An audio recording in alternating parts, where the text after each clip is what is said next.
लोग आशा करते अच्छे होंगे। स्वागत है आप सबका एजुकेशन चैनल पर, जिसमें हम देख रहे हैं हिंदी दिन कक्षा 5। इस वीडियो के माध्यम से देख रहे हैं हम पाठ का शीर्षक है चिट्ठी का सफर। अपनी 10-12 साल की जिंदगी में तुमने कुछ पत्र तो लिखे ही होंगे। वे पत्र अपने सही पते और समय पर किस तरह पहुंचे होंगे, ये बहुत सी बातों पर निर्भर करता है।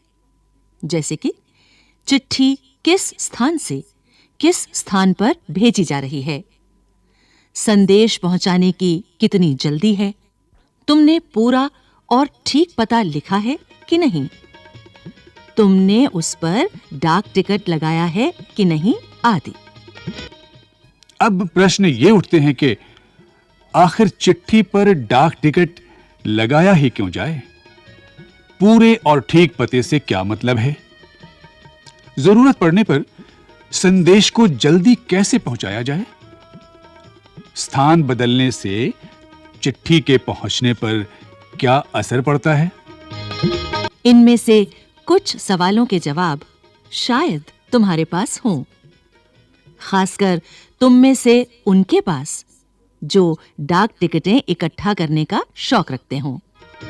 इन सवालों के जवाबों के लिए जरा लिफाफों पर लिखे इन दोनों पतों को तो देखिए। पहला पता, महात्मा गांधी जहां हूं वहां, वर्धा। दूसरा पता, श्रीमान निदेशक महोदय, राष्ट्रीय शैक्षिक अनुसंधान एवं प्रशिक्षण परिषद, श्री अरविंद मार्ग, नई दिल्ली 110016। ये दोनों पते किस तरह से भिन्न हैं? गांधी जी को भेजे गए पत्र में पते की जगह पर लिखा है महात्मा गांधी जहां हो वहां, वर्धा, जबकि लिफाफे पर इमारत या संस्थान से लेकर शहर तक का नाम लिखा हुआ है। पते में सबसे छोटी भौगोलिक इकाई से शुरू करके बड़ी की ओर बढ़े हैं। छोटी से बड़ी भौगोलिक इकाई का मतलब यह हुआ कि घर के नंबर के बाद गली मोहल्ले का नाम, फिर गांव, कस्बे, शहर के जिस हिस्से में है उसका नाम, फिर गांव या शहर का नाम। शहर के नाम के बाद लिखे अंक को पिन कोड कहते हैं। हर जगह को एक पिन कोड दिया गया है। यह सोचने लायक बात है कि आखिर पिन कोड की जरूरत क्या है? हमारे देश में अनेक ऐसे कस्बे, गांव, शहर हैं जिनके नाम एक जैसे हैं। पते के बाद पिन कोड लिखने से गंतव्य स्थान का पता लगाने में डाक छांटने वाले कर्मचारियों को मदद मिलती है और पत्र जल्दी बांटे जा सकते हैं। पिन कोड की शुरुआत 15 अगस्त 1972 को डाक तार विभाग ने पोस्टल नंबर योजना के नाम से की। जाहिर है कि गांधी जी को मिले इस पत्र पर और उन्हें मिले किसी भी पत्र पर पिन कोड का इस्तेमाल नहीं किया गया था। फर्क सिर्फ पिन कोड का ही नहीं है। समय के साथ डाक सेवाओं में निरंतर बदलाव और विकास होता रहा है।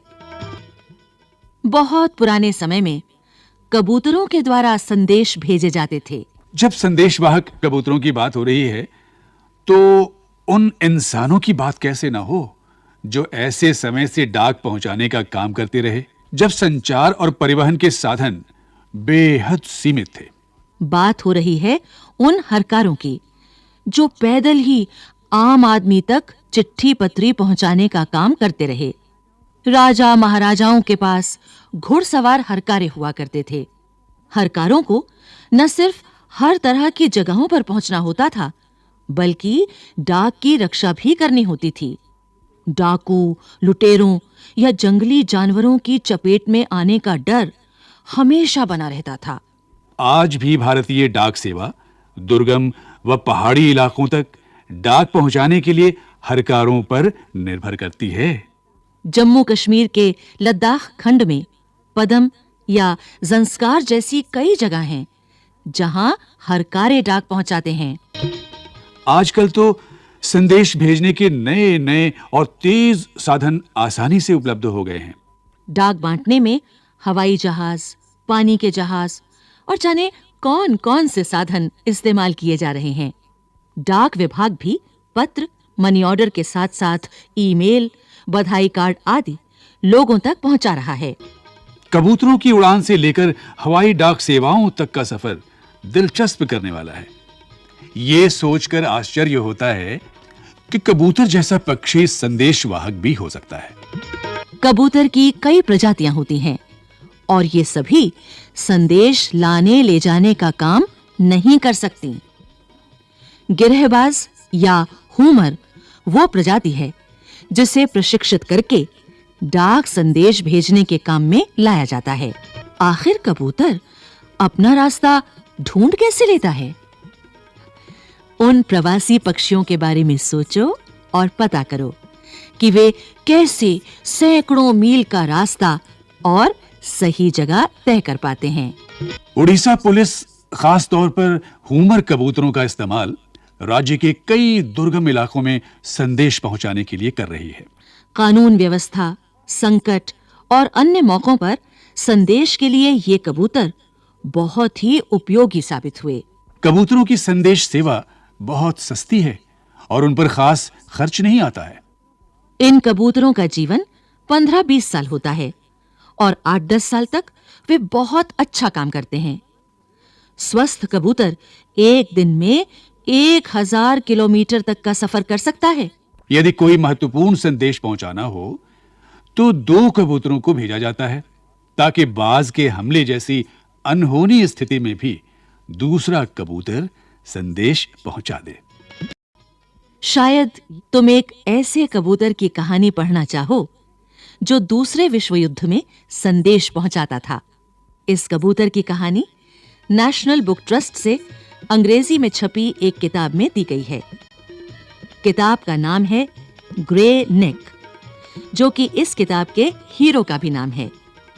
अगर तुम हिंदी में पढ़ना चाहते हो तो क्यों ना नेशनल बुक ट्रस्ट को पत्र लिखो कि वे इस किताब को हिंदी में भी छापें। ये रहा उनका पता।